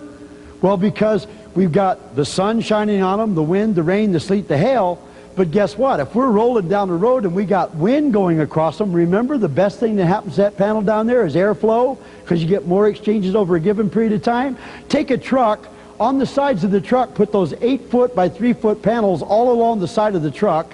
How many of them could you put along there? And you can put them on the top as well.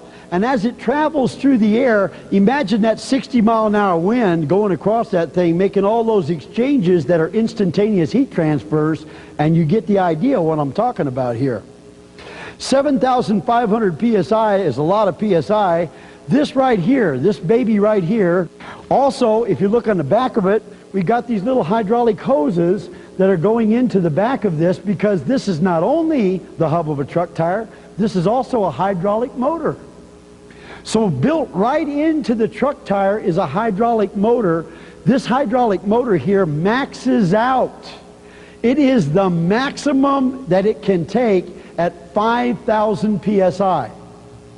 Now, if this maxes out at 5,000 psi, and we know we can get 7,500 psi from them panels, can we get the power we would need to be able to drive this hydraulic motor here to turn the wheels of the truck tire?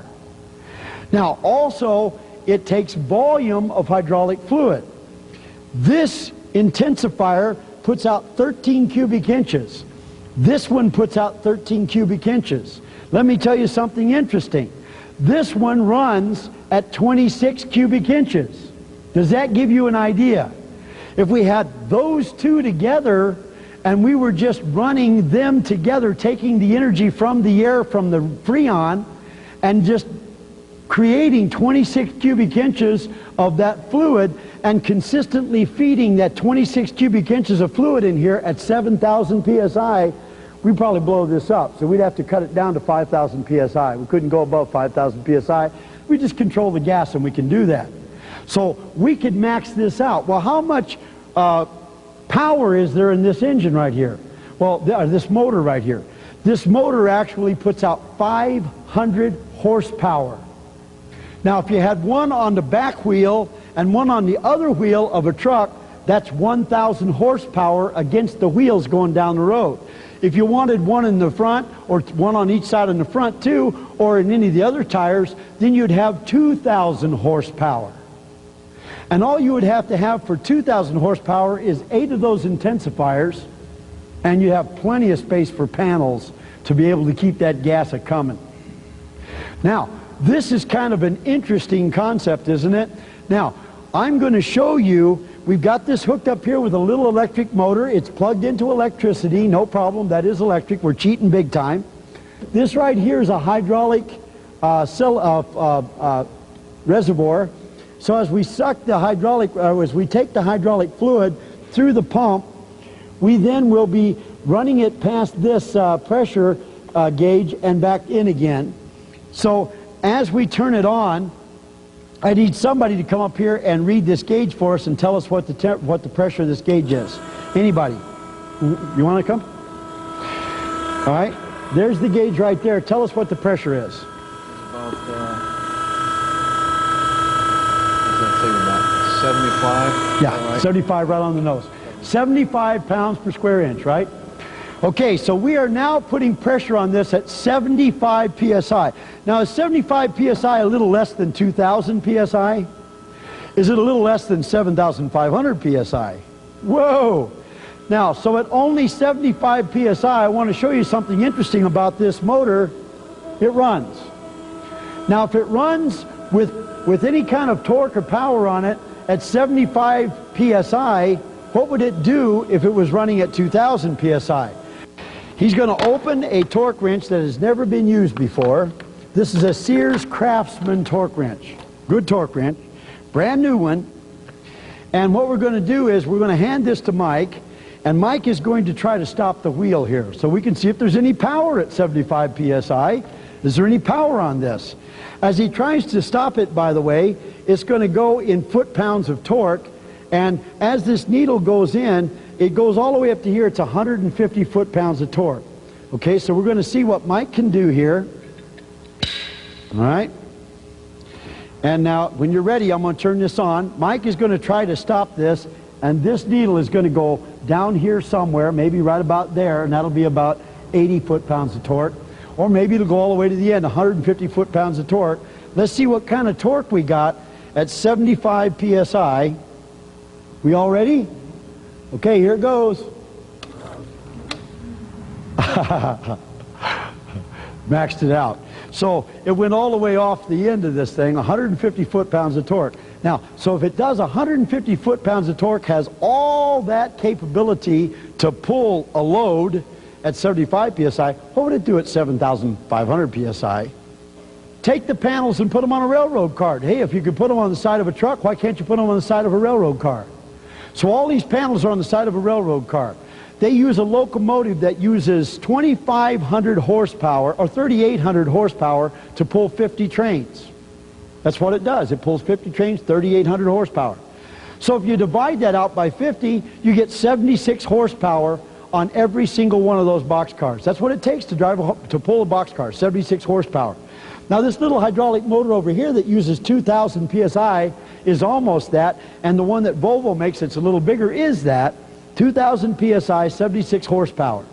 Now, 76 horsepower could pull the train, so I could pull, not this big one, that little bitty motor right there, down there, take the energy right from the side of the boxcar, from the air that is traveling through, and get all the energy to supply that wheel, and be able to run the train on the energy we get right from the evaporators that could even start out, just because the sun shines on them, could even be getting it started out at a lower pressure, because you notice at 75 psi it turns, doesn't it?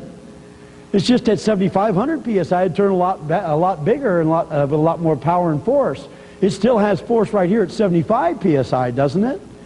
And so therefore, we could actually power the choo-choo trains from the energy we take out of the air they're traveling through and not even have a locomotive. Every single railroad car is its own energy source.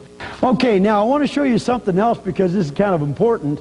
Remember, we've already discussed with you the Fisher engine cycle, and this right here is a 318 Chrysler engine.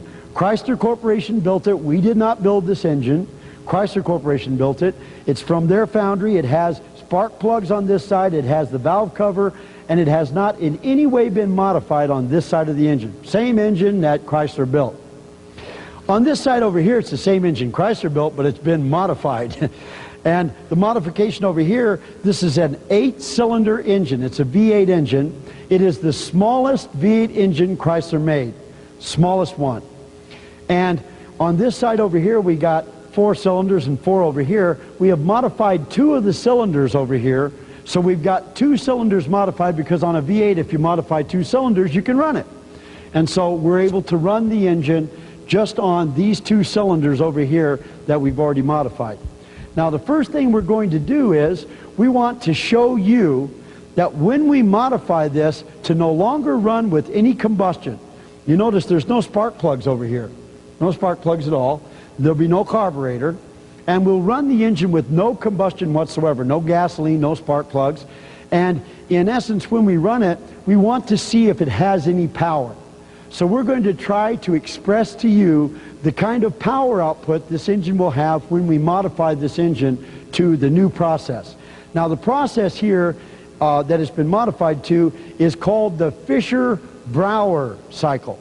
Now, this guy right here is Eric Brauer. Come on over here, Eric. This guy right here is Eric Brauer. This is a real good friend of mine. And this is a young man who's a race car driver who is every bit as crazy as I am, except he's younger. See, this is the next generation. And so it just gets worse and worse. They just keep coming. Anyway, this is a specification sheet put out by Chrysler on the Chrysler engine right here. The little circle on the bottom is the engine that you see in front of you. And it says, if you go over to about line number 5, that at 1600 RPMs, this is supposed to put out, with all 8 cylinders going, about 260 foot-pounds of power, so torque. So it'd have 260 foot-pounds of torque at about 1600 RPMs.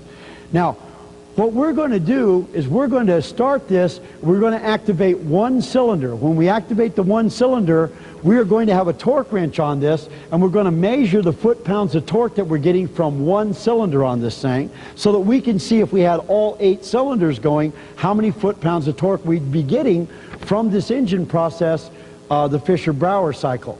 Now, we're starting from a dead stop, though. It's not like we're going 1600 RPM and then we come in with a prony brake and we measure the torque. We're starting from a dead stop. Now, if you're at 1600 RPM, it's going to be more to your advantage, because at 1600 RPM, you got all that momentum going for you. And so to do this from a dead stop is dramatically handicapping ourselves, but we're going to go ahead and handicap ourselves and see how much power we have from a dead stop on, and see if we have the same kind of torque that you should have on that engine if you were running it with the spark plugs and the gasoline. Now, right here then it says that the way to measure this, we have 8 cylinders, and this way that this is set together, we're getting power on every stroke. So we get power on every stroke. The way it's normally set up on an 8-cylinder, you get power every other stroke. We have changed this to get power on every single stroke. Now, if we get on 1 cylinder 100 foot-pounds of torque, when it travels all the way through its travel, 100 foot-pounds of torque, there would be 2 of these cylinders up at any one point in time. So 2 pistons would be up together. So if one of them went through a whole cycle and got 100 foot-pounds, to compensate for the other one that would be going through the cycle at the same time, you should double the torque that you get from 1 cylinder. So the torque you get from 1 cylinder would be doubled. So if we got 100 foot-pounds on 1 cylinder, we'd be getting 200 foot-pounds on the 2 that are up together at any time. Then the other 6 pistons are somewhere in their travel while this is going on, if you had it actually functioning and running. And so to compensate for the other 6 cylinders, take what you get on the 2 power strokes and divide it in half, and that'll give you the compensation of the other 6 cylinders. So if on 1 cylinder I got 100 foot-pounds, I'd have 100 and 100's 200, half of that's 100 is 300 foot-pounds of torque. So in other words, take what you get on one of them, divide it by 3, and that's the power that you'd be getting. Now, in order to do that, if I'm going to get 260 foot-pounds, if I got 85 foot-pounds out of one of these cylinders, then 85 foot-pounds times 3 would be the 260 foot-pounds. So the biggest V8 engine Chrysler makes, this is some data on the biggest V8 engine Chrysler makes, and if you go over about 5 lines and you look there, you see that it's a whole lot more torque than on this little smallest V8 engine Chrysler makes. And as a matter of fact, if I got 125 foot-pounds on this one that's been modified to the Fisher-Brauer cycle, if I got 125 foot-pounds on that one cylinder, multiply that times 3, and I would be getting as much power out of the smallest V8 engine Chrysler made as we would be getting out of the biggest V8 engine Chrysler made. Now, wouldn't that be a kick? Now, this right here is the same torque wrench, Sears Craftsman, and if it goes, when we put it on here, if it goes up to about here, that's the 85 foot-pounds of torque, about halfway across this. If it goes all the way out to here, that's 125 foot-pounds of torque. So if it goes within about an inch of the end, then we are getting as much power out of this as we would be getting out of the biggest V8 engine Chrysler makes. If it goes right to about there, about halfway across these numbers, then we're getting the same torque out of this as Chrysler gets out of it when they burn gasoline in it and run it as a regular small V8 engine. All right.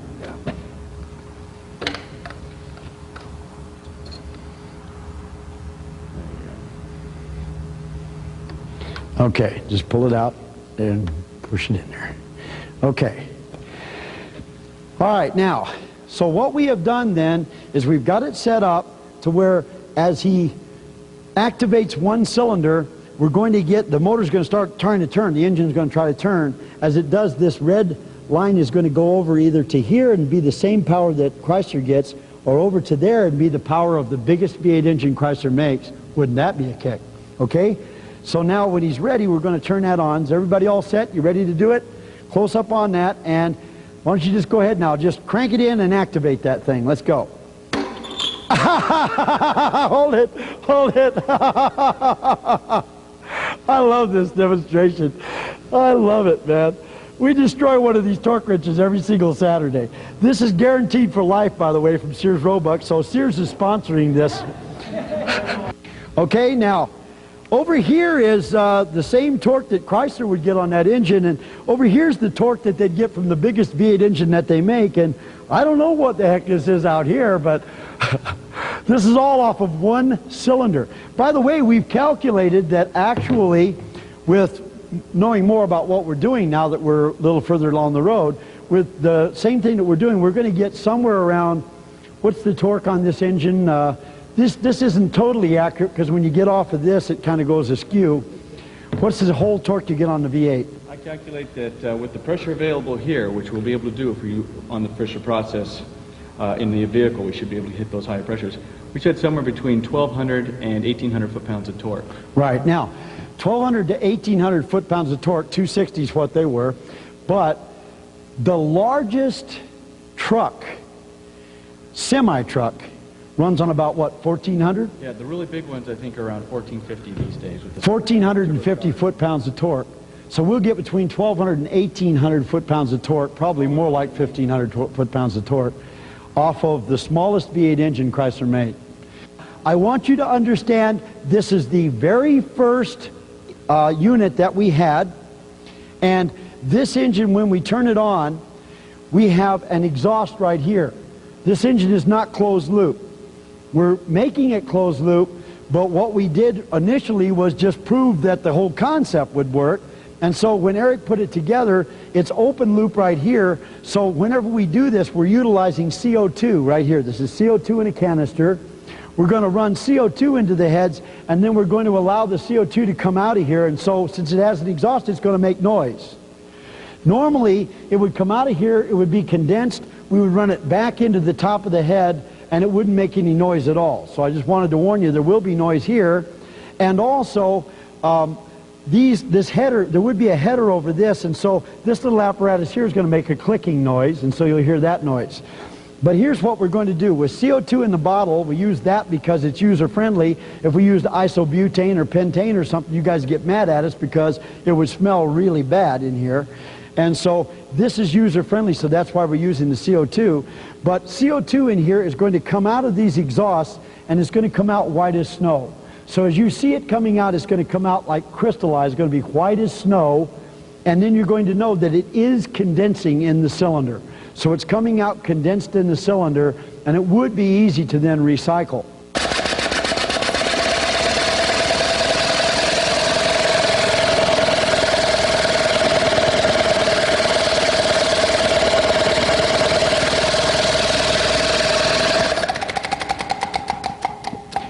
Okay, now let's have Eric come over here and explain to you guys what he did here. One of the reasons we get to multiply the torque so much off of the reading of one cylinder is because we're running this engine as a two-stroke instead of the four-stroke the way it used to be run.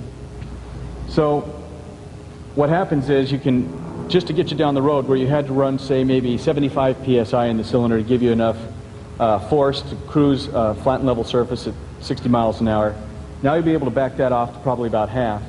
And the lower bearing shells on the rod bearings and stuff aren't going to see as high of peak as they go down the road through the, or average peak I should say, as they go down the road. So you'll be able to have a little bit less wear that way.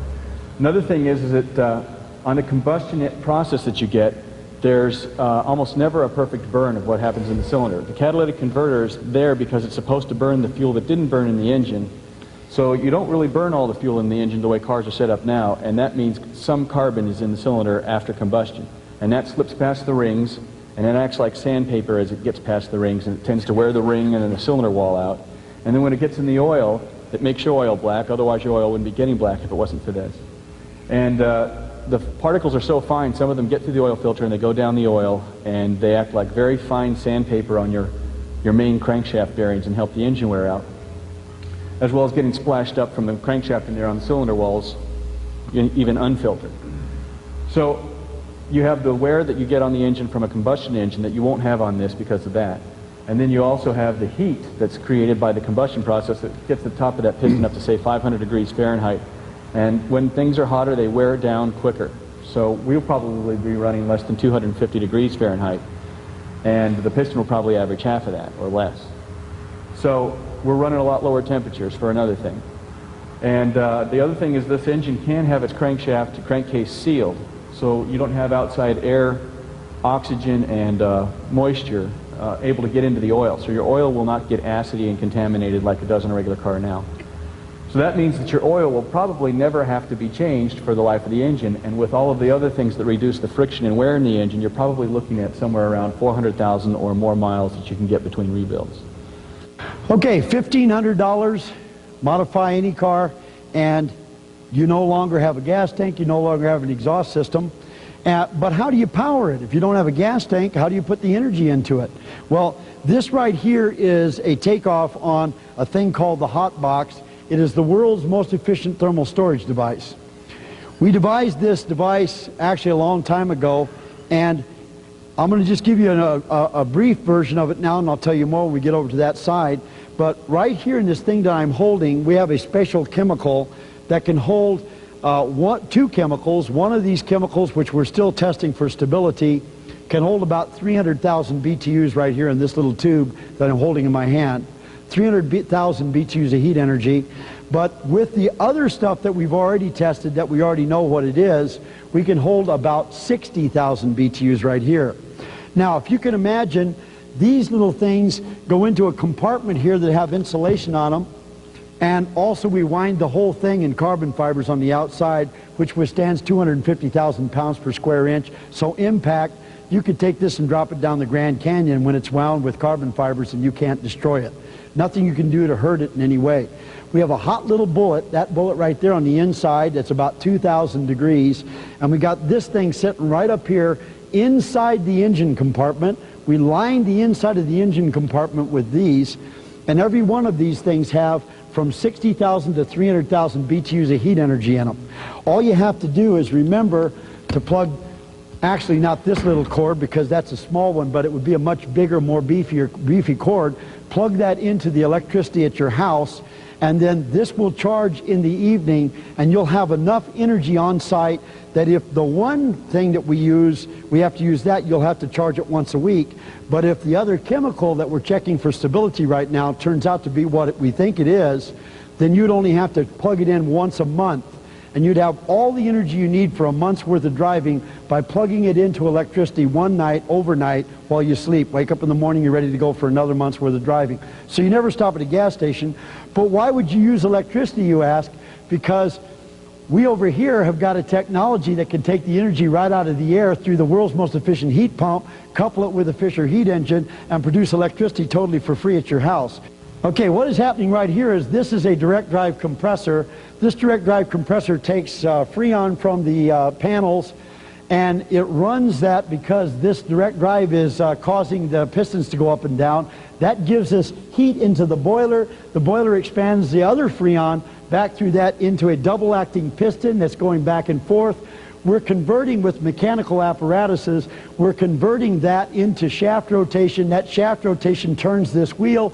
As this wheel turns, it causes the compressor to turn. As the compressor supplies the heat, it causes this wheel to turn. You might say these two wheels are powering each other. And by the way, once the Freon has taken the heat, it then made the power, it then goes up here. This is a condenser. We're sucking water out of the bottom of the tank, could be the well. And we're running the water through this pump right here that's also driven by this same drive mechanism, running the water into this condenser. It's the world's most efficient condenser at 100-degree delta T, 6 million BTUs. And as we're then running the water through, we're making the water hotter, but the water will also be being pumped. And as I do this, I'll show you the water being pumped. And then also, we're cooling down the Freon, which is going into this canister and is being pumped right back into the boiler by a little trombone pump that's running on the same cylinder. You ready to try it? Let's go ahead and try it. Let's turn it on, guys. Okay. Now, by the way, you notice that it is pumping water. I can never do that because, there you go. Thank you. All right, you notice the water is running. So it is pumping water from energy taken out of the air, and we'll light the lights too from excess energy. So the lights are being lit from excess energy from the air. They're pulsing. It wasn't set up to do that, so we don't have it stable, but we thought we'd just demonstrate the excess power that we have. Main thing is it's pumping water. It's supposed to be pumping water. That's a closed loop because it's continuing to go through the boiler and in back.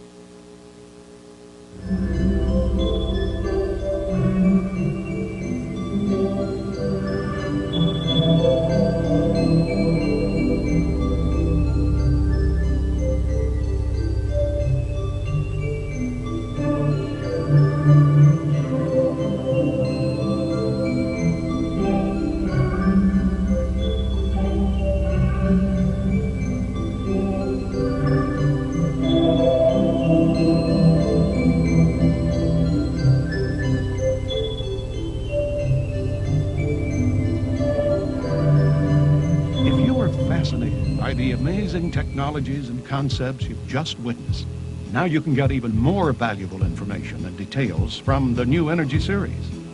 5 full-length videos, 9 hours of in-depth conversations and demonstrations of free energy systems. Explore the worlds of inventors and theoretical physicists who are changing the paradigms of science. Volume 1 features Tom Bearden. In particle physics, any electrical charge is automatically a broken symmetry. Now what this means is there is a virtual photon flux, a violent flux exchange between the vacuum itself, which is filled with this virtual photon flux. Volume 2, John Hutchison. I feel that that is also true. I think the Mayan Connect is also a cohere of frequencies and transmit them out and then lock this doorway into space and time. This motor here drew 12.5 amps. Volume 3, Joseph Newman. This motor right here only draws 7.5 amps. And look at the size of the propeller. Look at the size of the propeller. Look at the size of the motor. Look at the size of the motor. Now this is exactly what I teach throughout my book. I taught it to Dr. Hastings. I've taught it to the world. That the larger you make the mass, then the smaller amount of power it will take and the more power it will produce. would be Volume this old 4 little highlights prototype. Troy Reed. This is an old mechanical device. It's got 2 inner wheels on the inside, 2 outer shell wheels with magnets. They got 8 magnets on this side, 8 magnets on the inside here. Let's see what kind of torque we got at 75 psi. In Volume You all 5, ready? Dennis Lee. Okay, here it goes. Maxed it out. So it went all the way off the end of this thing, 150 foot-pounds of torque. This engine. They're just to the new $29.95 for process. each tape. Now the process Or get all here, 5 for that it's been modified to $119.95, a is savings called of the $30. Fisher-Brouwer Place your order cycle. today. Call 1-800-795-TAPE, T-A-P-E. Or write to Lightworks Audio and Video, Post Office Box 661593, Los Angeles, California, 90066. And now you can order this and many other fine tapes on the internet at www.lightworksav.com. That's lightworksav.com, as in Lightworks Audio and Video.